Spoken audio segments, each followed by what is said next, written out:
welcome to today's Almost Daily Devotional. Today's reading is from Psalm 93. The Lord rules. He is robed in majesty. The Lord is robed and clothed with strength. Yes, he set the world firmly in place. It won't be shaken. Your throne is set firm for a very long time. You are eternal. Lord, the floods have raised up.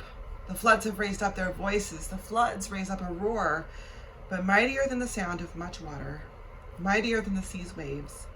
Mighty on high is the Lord. Your laws are so faithful. Holiness decorates your house, Lord, for all time.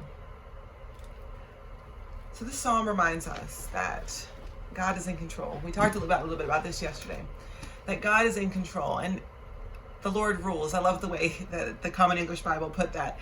It reminds me of like 90s flicks, Doyle rules. I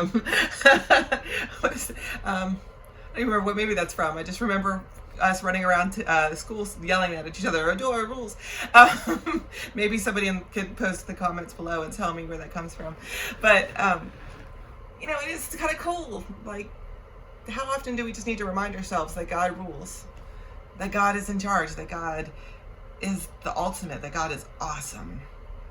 Now the psalm acknowledges that floods will rage, floods will rise and floods will fall, and the floods waters are coming. And if you live in a desert, the flood water coming is a really, really dangerous event, right? Because there's nowhere for the water to go. There's nothing for it to be absorbed into. It's just water rushing over the land. And so these people had a real reason to be afraid of water, to be afraid of flood. And yet they remind themselves in the midst of that God rules. God is in charge, and that is a good thing. Now, in the midst of the floodwaters, it's easy to believe that those are the only truths. We sometimes get stuck in the water. We see the water flowing, and all we can see around us is water. And we believe, we start to trust in the water. We start to become comfortable with the floodwaters. And we think that this is it. This is all life is going to be. But the flood will end. The flood will eventually recede.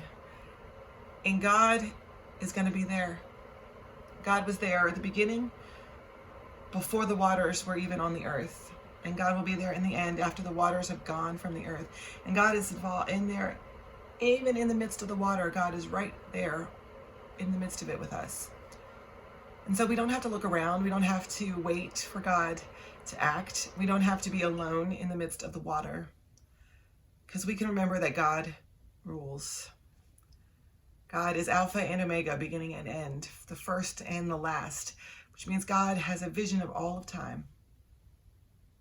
And God cares enough to be with us in the midst of the water. And so maybe today we just remind ourselves, God rules. God rules, right? And that's a good thing.